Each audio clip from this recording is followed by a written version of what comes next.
Tercer bloque ya de mano a mano, gracias a la producción del señor Cristian Buiza, que está trabajando ahí con los chicos detrás de cámara también. ¿Sentís que el gobierno hoy le hace falta una hoja de ruta? ¿Que no la tiene o sí la tiene? Yo creo que el gobierno nacional sí, en términos generales, al menos dentro, digamos, de nuestro espacio, el peronismo, existe con toda claridad no solamente este horizonte que estoy dibujando yo, donde esa matriz económica no solamente se ha modificado, sino además un plexo de valores, de convicciones, de defensa de intereses concretos. El peronismo es eso, es decir, es la historia de este país y de los derechos más nobles que se han implantado, como el derecho a la educación, el derecho a la salud, el derecho al trabajo. Es decir, los derechos en términos generales han sido traídos acá a nuestra patria por el peronismo, y es el peronismo el que los defiende en este momento. Bueno, ahí hagamos un punto ahí, porque yo charlo siempre con mucha gente, con muchísima gente que son peronistas y peronistas de alma, y necesitamos saber tu respuesta como periodista, dejando de lado un poco lo político. Porque en esta pregunta yo creo que hay que analizar bien y ser un poco imparcial. El peronismo fue en la época de Perón, de ahí nacieron todos los peronistas y eso lo sabemos, pero ¿sentís que el kirchnerismo usó al peronismo como una bandera política para crear su propio partido? No creo eso, porque no lo creó, digamos, el kirchnerismo no creó su propio partido, se sumió porque hoy son del kirchneristas, digamos.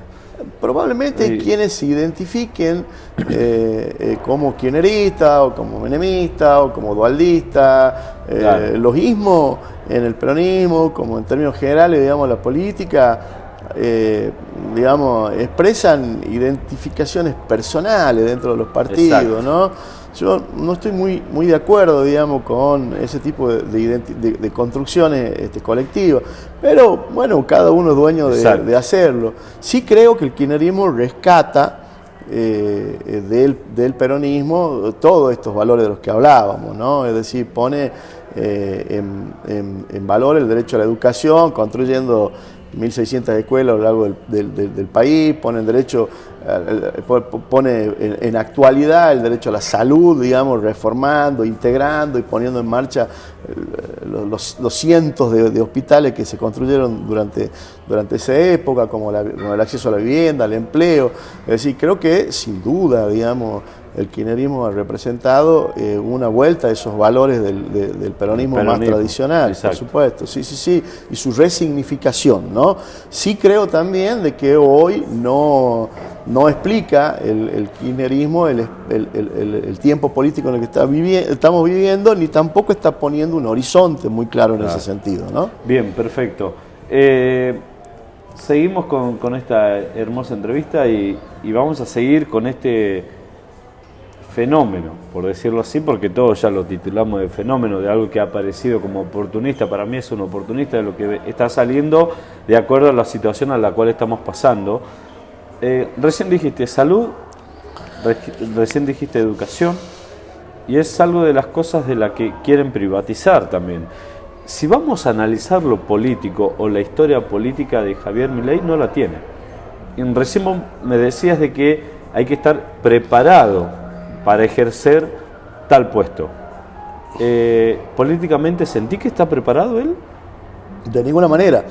No tiene ninguna experiencia en ninguna función pública del Estado, mucho menos en la función pública de mayor jerarquía que tiene que tener, claro, digamos, ¿no? Un funcionario público, que es el presidente de la Nación. Uno aspiraría a eso luego de un largo curso honorum, ¿no? En la política, que requiere de distintos entrenamiento, ¿no? De ser concejal, así como hizo en su momento Duhalde, por decir, ¿no? Quienes hicieron un curso de honor desde abajo hasta llegar al centro de la cúspide de la pirámide. Bueno, eso claramente no representa a Milei. Milei es un emergente claramente disruptivo, ajeno a la política, que se introduce de manera marginal en sus opiniones.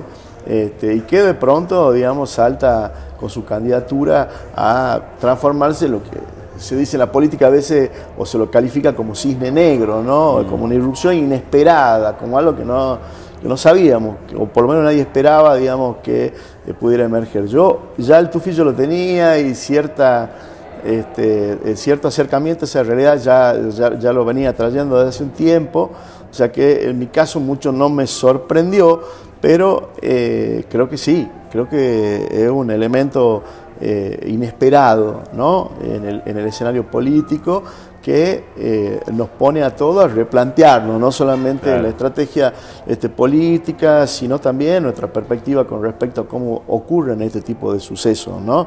Hay, vuelvo a repetir, otros Milei en el mundo, para quienes nos apasiona la política, y venimos viendo casos como estos. Bueno, ahí está Zelensky, el presidente de Ucrania, ¿no? Que es un emergente de esa singularidad, extraño al mundo político, que llega presidente de la nación, catapultado por una serie televisiva, ¿no? Una cosa muy extraña, eso no es frecuente en la política, pero vuelvo a repetir, en estos tiempos tan difíciles de falta de respuesta de la política a los problemas sociales, aparecen cisnes negros.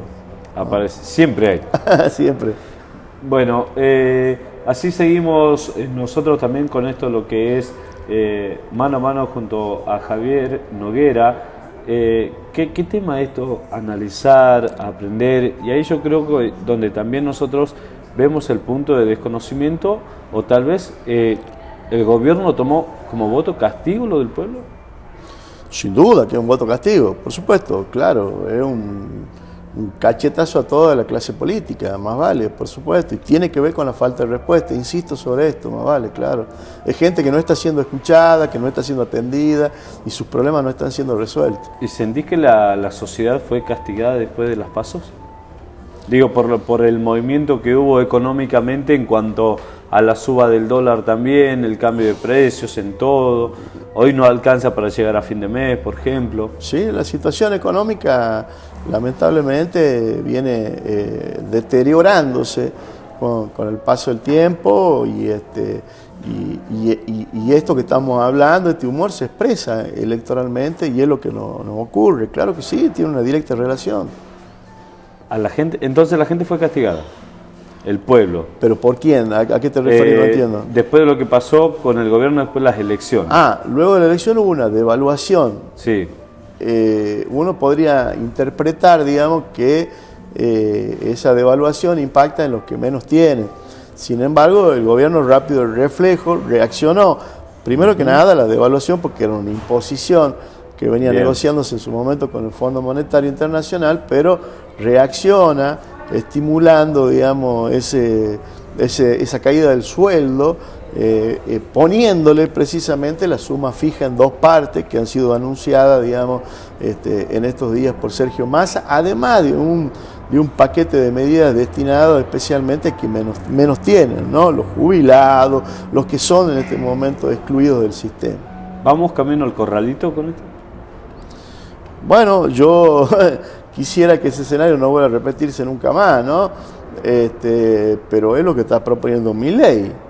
Es decir, cuando habla de dolarización está hablando de confiscación de depósitos y termina, digamos, en lo mismo. ¿De dónde vamos a sacar los dólares con la dolarización si no es confiscándole esos dólares a los ahorristas? Si la gente tiene que también actuar en defensa propia, entender de qué van las propuestas, porque puede sonar muy simpático, puede uno empatizar rápidamente con el enojo, pero cuando uno se pone a escuchar atentamente de qué va la propuesta política de Milei, igual, ¿no? Ahí es donde uno tiene que actuar en defensa propia, en interés, digamos, no solamente me refiero a la cuestión de la salud, de la educación, porque muchas veces uno puede entender estas cuestiones hasta o no entenderla directamente. Exacto. O verla como una cuestión abstracta, total. Yo, digamos, no necesito ir a la escuela porque ya he ido, claro. Yo no necesito ir al médico porque no me enfermo, pero bueno, la realidad, digamos, que son hoy derechos, valores que están en cuestión, que hay un candidato que dice que eso tiene que ser privado, claro. Que tiene que ser como Estados Unidos o peor todavía, Es decir, bueno, estamos entrando en un escenario en el cual nuestro país no había entrado nunca, ¿no? Es decir, porque ese candidato es muy competitivo en este momento. Entonces es importante que la gente tome nota, ¿ah? Que si no necesita la educación, su hijo seguramente la va a necesitar, y cuando vaya a requerirle al Estado le va a decir, mire, mi hijo tiene un voucher y tiene que pagar por esto. Es decir, bueno, tiene que entender eso, tiene que entender cuando se enferme, si uno se enferma en los Estados Unidos, tiene un accidente de tránsito, sabe qué consecuencias tiene eso, digamos, desde el punto de vista económico. Claro. Bueno, acá no tiene consecuencias económicas, acá tenemos un Estado que protege al ciudadano, al vecino, y ahí tenemos hoy un candidato que dice que no tiene que hacer eso el Estado, ¿no? El Estado tiene que retirarse de todo eso, la actividad privada, ya sabemos cómo termina eso. ¿A dónde iremos a parar? Así es. Bueno, hemos llegado al penúltimo bloque ya de Mano a Mano junto a Javier Noguera. Vamos al último corte y ya volvemos con más Mano a Mano.